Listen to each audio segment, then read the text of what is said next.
জান্নাতি মানুষ বেশি হবে না, আবার কমও হবে না। তবে জান্নাতে যাওয়ার জন্য যাকে আল্লাহ কবুল করে সেই রাত জেগে ঘুম হারাম করে কোরআনের জন্য বসে থাকে। আর যে আল্লাহ যাকে কবুল করে না, কোটি কোটি টাকার বাড়ি আছে, গাড়ি আছে, সে মনে করছে এই তো আমার প্রভু, ওইসব প্রভুর দরকার আছে না নাই। তার প্রভু হচ্ছে ওই টাকা, ক্ষমতা।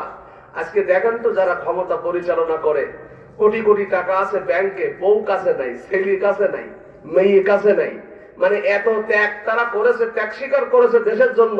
টাকা আছে, শান্তি তাদের কাছে নাই, আছে না নাই? এই শান্তি দিয়ে আবার কি হবে? হচ্ছে একজন পাগল যার কিচ্ছু নাই, হোটেলতে দুইটা সেংলা দেয়, বিকালবেলা একটু ভাত দেয়, খায় আর রাস্তার পাশে ঘুমায়, ওদের চাইতে কোটি কোটি গুণ পাগল ভালো আছে। এই জন্য আল্লাহ যাকে ভালো রাখে, অল্প তুষ্টে থাকে যে আল্লাহ তাকে ভালো রাখে। আমরা যে অবস্থা আছে আলহামদুলিল্লাহ, ঠিক কিনা? আমি যারা মক্কা শরীফে, মদিনা শরীফে গেছে, মদিনা শরীফে রসুলের রওজার পাশে 4টা সাইড আছে। একটা সাইড বাবু সালাম, যেদিকটা হাজী সাহেবরা রসুলের সালাম দেয় আর বাবে জিবরাইল দিয়ে বাহির হয়ে যায়। রওজা শরীফ ধরে নেই, রওজা শরীফের এই সাইডে আহলে সুফা, প্রথম যে মাদ্রাসা সাহাবী দেওয়া হয়েছিল, রওজার ওই সাইডে আহলে সুফা, এই সাইডে রিয়াজুল জান্নাহ, এই সাইডে বাবু সালাম, এই সাইডে বাবে জিবরাইল। কত সুন্দর দেখেন, জিবরাইল আসলাম এই সাইডে ওহি নিয়ে আসতো, 4 গোটা জায়গা। এটা বাবে জিবরাইল, এটা আহলে সুফা, এটা রিয়াজুল জান্নাহ, এটা আছে বাবু সালাম। এই রাস্তা দিয়ে সালাম দিতে দিতে চলে যায়। আমি কিন্তু মুখস্থ বলতেছি না, আমি নিজে 2 বার আল্লাহ দিয়েছেন, নিজের চোখে দেখা ওই জায়গায় অন্তর চক্ষু দিয়ে আপনাদেরকে বলতেছি সুবহানাল্লাহ বিহামদিহি। এখন এই আহলে সুফা, রিয়াজুল জান্নাহ, এটা হচ্ছে বাবু সালাম, এটা বাবে জিবরাইল, যেখানে জিবরাইল ওহী নিয়ে আসতেন। এর মাঝখানে আমার প্রিয় নবী, আপনার প্রিয় নবী, আমাদের নিজের জানের সেইটা আল্লাহর পরে যাকে ভালোবাসে তিনি হলো আমাদের প্রিয় নবী, নবী মুহাম্মদুর রাসূলুল্লাহ সাল্লাল্লাহু আলাইহি ওয়াসাল্লাম। ওই নবী ওখানে ঘুমিয়ে আছেন।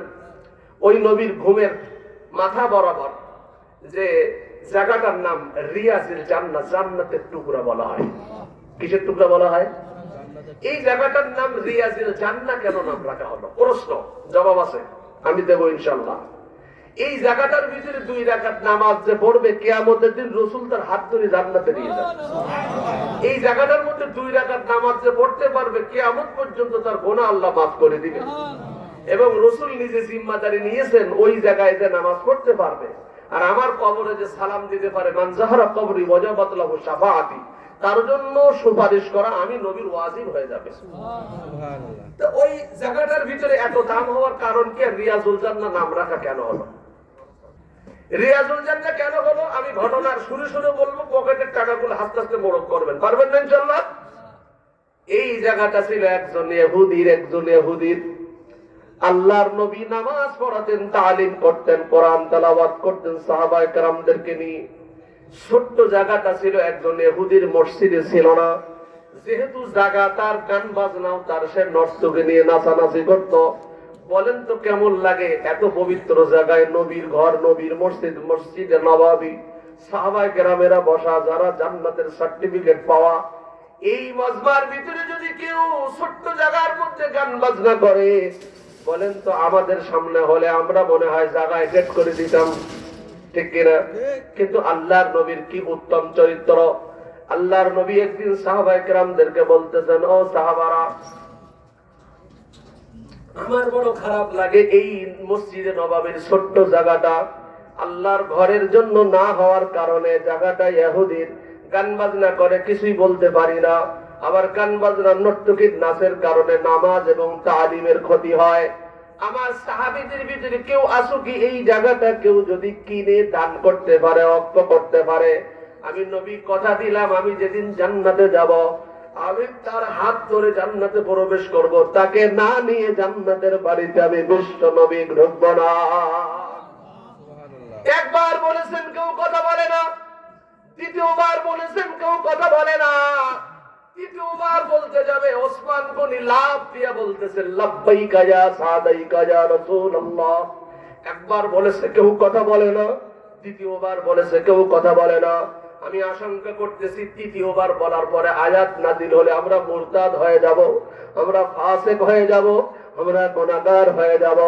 ওই ভয়ে আমি ওসমান দাঁড়িয়ে গেলাম, ওগো আল্লাহর পয়গম্বর, এই ছোট্ট জায়গাটুকু যত টাকা লাগে আমি ওসমান এই জায়গাটা টাকার বিনিময়ে কিনে মসজিদে অক্ষ করে দিব। কিন্তু রসুল আমার শর্ত আছে একটা, কি শর্ত? আপনি বলেছেন যে কিনে দেবে তাকে আপনি জান্নাতে নিয়ে যাবেন। ওগো রসুল, আমার ওসমানের একটা ছোট্ট দাবি, এই জায়গার মধ্যে কিয়ামত পর্যন্ত আনেওয়ালা যত লোক নামাজ পড়বে আমি সহ আর তাদের সহ আপনার জান্নাতে নেওয়া লাগবে। রসুল বলেন, ওসমান তোমার কথা কবুল হয়ে গেছে, আমি মেনে নিলাম। ওসমান গনি ওই ইহুদির বাড়িতে রওনা করলেন।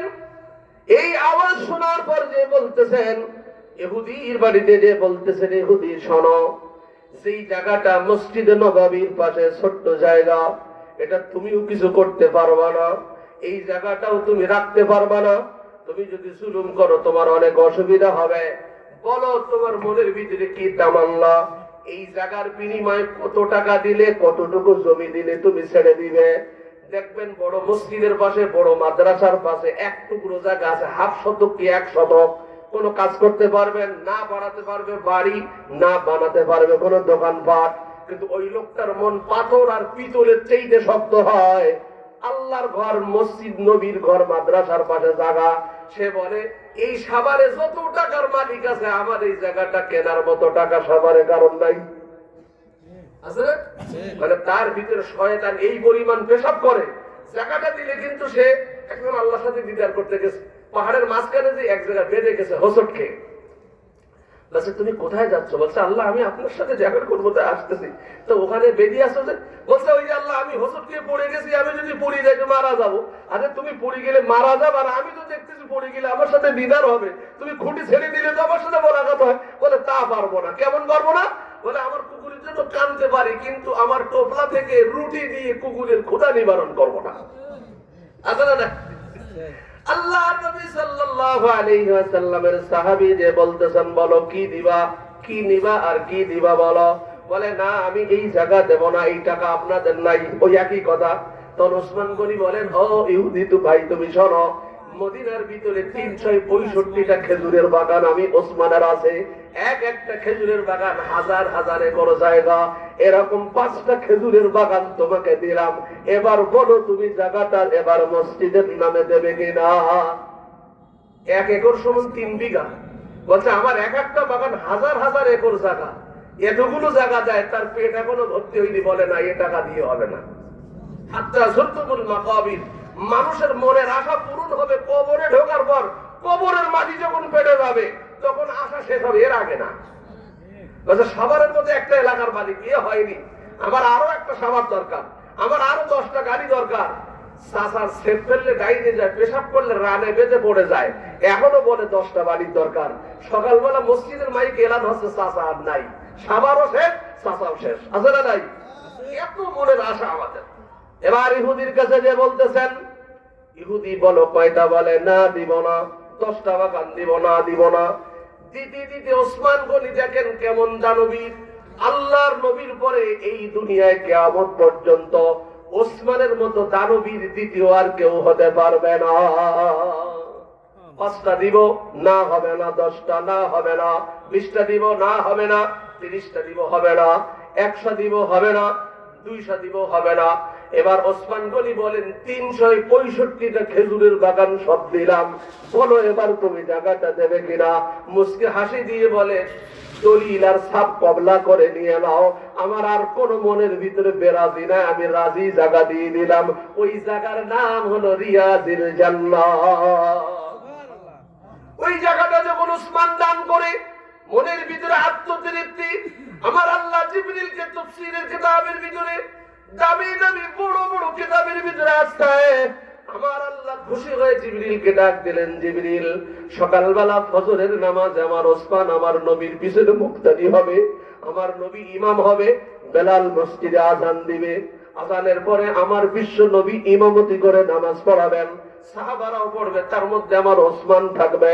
আমার বন্ধু যখন ডাইনে সালাম ফিরায়া, বামে সালাম ফিরায়া মুক্তাদির দিকে ফিরে তাকাবে, এর আগে আমার বন্ধুর কাছে সুসংবাদ দিয়ে আসো, আমার ওসমানের নাম তো দুনিয়ার মানুষ ওসমান জানতো, আমি আল্লাহ নিজে ওসমানের লকব দিলাম গনি। গনি মানে ধনী, আল গিনা ইনাল্লাহ, যার কোটি কোটি টাকা আছে সে ধনী নয়, যার আত্মা ধনী সেই ধনী। মসজিদ মাদ্রাসায় শুক্রবারে যারা দান করে, আপনাদের আল্লাহর কসম করে বলি, তাকায় দেখবেন সামনের কাতারে ধনীরা 5টা বাড়ির মালিক, 2টা বাড়ির মালিক, মাথা নিচু করে থাকে, রিক্সা চালায়, গার্মেন্টসে কাজ করে। ওই লোকটা পকেট থেকে 50 টাকা হাসি মুখে দান করে। 5টা টাকা 5টা বাড়ির মালিক তার পকেট থেকে বাইর হয় না। অধিকাংশ গরিব মানুষেরা দান করে, মধ্যবিত্ত লোকেরা দান করে, রিক্সা চালায় দান করে, হাসি মুখে দান করে, অথচ সে 5,000 টাকা দেওয়ার মতো যোগ্যতা রাখে। সবাই যখন দান করে আর ইমাম সাহেব দানের কথা বলে, মাথাটা নিচু করে থাকে। ও চাচা, ও বাড়ি, ও টাকা তো সাথে দিতে পারবা না। বসুন্ধরা গ্রুপের যে মালিক মারা গেল, তার কবরটা 1.5 হাত জায়গায়, তুমি এই টাকা নিয়ে যাইবা কোথায়? কাফনের তো পকেট নাই। পকেট আছে কাফনের? এবার যখন আল্লাহর নবী ওসমান গনি যখন আসছেন, আল্লাহর নবী সালাম ফিরায়া, আল্লাহর নবী বলতেছেন, আল্লাহর নবীকে সংবাদ দিয়েছেন জিবরিল, ওগো আল্লাহর পয়গম্বর, আপনার জবান দিয়ে ওসমান নামাজ পড়ার পরে সালাম ফিরাবেন যখন, এই লকবটা ওসমানের কাছে আল্লাহর পক্ষ থেকে দিবেন আর আল্লাহর সালাম জানাবেন ওসমানের উপর, আমার আল্লাহ রাজি। এবার ওই ওসমান গনি যখন দান করে, এত বড় উপাধি আল্লাহর নবী আল্লাহর কথা অনুযায়ী দিলেন। ওসমান হাসতে হাসতে সেজদায় পড়ে আল্লাহর কাছে শুকরিয়ার নামাজ আদায় করেছেন। সুবহানাল্লাহ। দানকারীর মাতা পিতা সুখে রাখো কবরে, নূরের টুপি পরায়া মাওলা উঠায়ো কাল হাসরে। কোটি টাকার মালিক দেখো অভাব হয় না দূর, গরিব থাকে আরাম সুখে মনটা বাহাদুর। ফেরাউনের লাশটা দেখো রাখছে জাদু ঘরে, খায় না তাহার পোকা মাকড় সবাই ঘৃণা করে। ঠিক না বেঠিক? ইয়া ইলাহি গলকে দরিয়ায় গোনাগাম, তুমি দানি ও খুদ হস্তি গওয়াহম। মুসলমানি بود گردن نهادن عنان خود بدستی خواجدادن. میل مومن سوی مومن می شود، میل کافر سوی کافر می شود.